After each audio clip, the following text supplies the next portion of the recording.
আজি মই এটা ভিডিঅ' দিবলৈ লৈছোঁ শ'ল মাছ আৰু মূলা। শ'ল মাছ আৰু মূলা দি পেলাই কৰা মাছৰ আঞ্জা। এয়া শ'ল মাছ, মই মাছখিনি এনেদৰে ফ্ৰাই কৰি ল'লোঁ আৰু ইয়াত মূলা আৰু এটা আলু এনেদৰে কাটি সৰু সৰুকৈ মই বইল কৰি লৈছোঁ।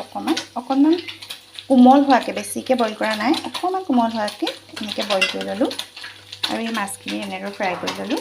আৰু ইয়াত মই এটা পিঁয়াজ, নহৰু আৰু আদা এনেদৰে কাটি লৈছোঁ। নহৰু আৰু আদাখিনি মই খুন্দি ল'ম, তাৰপাছত আপোনালোকে চাই যাওক মই কেনেকৈ এই মাছৰ আঞ্জাখন বনাম। এতিয়া এখন কেৰাহীত এনেদৰে তেল দিছোঁ। তেলখিনি ইতিমধ্যে গৰম হৈছে। ইয়াতে মই অকণমান পাঁচফোৰণ দিছোঁ।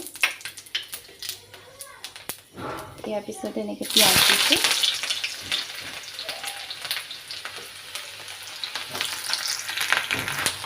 পিঁয়াজখিনি এনেদৰে অকণ ভাজি লৈছোঁ, ৰঙচুৱা নোহোৱালৈকে ভাজি থাকিব এনেদৰে।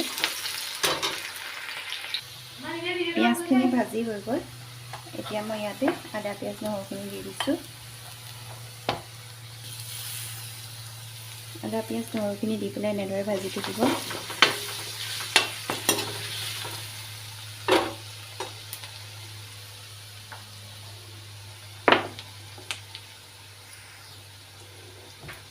ইয়াতে মই হালধি দিছোঁ।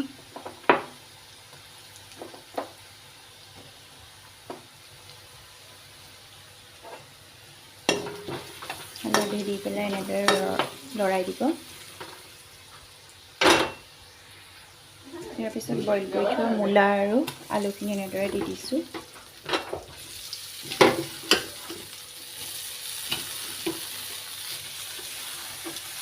দি পেলাই এনেদৰে লৰাই দিব। এইখিনি এনেদৰে ভাজি থাকিব। ইয়াতে মই অকণমান ডাঠ হ'বৰ কাৰণে কেইটামান মছলা দি দিছোঁ। মছলাটো সামান্য পৰিমাণে দিছোঁ।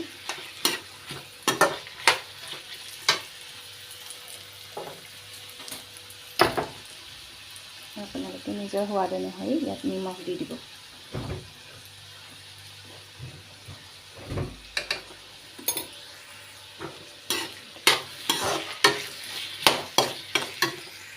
এইখিনি এনেদৰে ভাজি থাকিব। যেতিয়া দেখিছেনে অকণমান লাগি ধৰা নিচিনা হৈছে তলত কেৰাহীখনত, এতিয়া ইয়াত মই অকণমান পানী দি দিম। পানীখিনি ইতিমধ্যে মই অকণমান গৰম কৰি থৈছিলোঁ, সেইকাৰণে মই পানী দি দিম।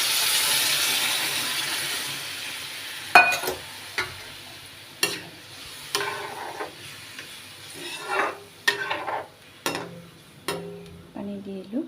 এতিয়া পানীখিনি অকণমান উতল আহিব দিছোঁ। ইয়াৰ পাছতে মাছ দি দিম। এতিয়া পানীখিনি অকণমান উতল আহক। দেখিছেনে এই উতলটো আহিছে। এতিয়া ইয়াত মই এনেদৰে মাছ দি দিছোঁ।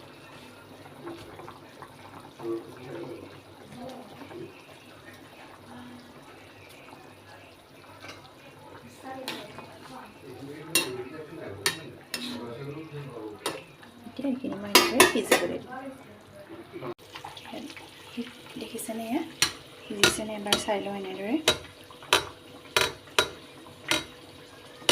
সিজি গৈছে, তথাপিতো আৰু অকণমান দেৰি থাকিবলৈ দিওঁ।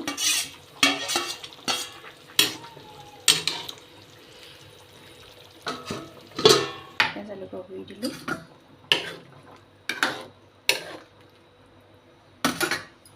আৰু ধনিয়া এনেদৰে দি দিলোঁ। এতিয়া অকণমান উতলিবলৈ দিম। তাৰ পাছতে আমাৰ মাছৰ আঞ্জাখিনি ৰেডি হৈ যাব খাবৰ কাৰণে। এয়া এতিয়া মই গেছটো অফ কৰি দিম। এয়া খাবৰ কাৰণে এতিয়া উপযোগী হৈ গ'ল। আপোনালোকেও এনেদৰে বনাই খাই চাবচোন আৰু কেনেকুৱা পালে মোক কমেণ্ট কৰি জনাব। আৰু যদি আপোনালোকৰ মোৰ এই ভিডিঅ'টো ভাল লাগিলে তেতিয়াহ'লে লাইক কৰিব, কমেণ্ট কৰিব আৰু ছাবস্ক্ৰাইব কৰিবৰ কাৰণে নাপাহৰিব।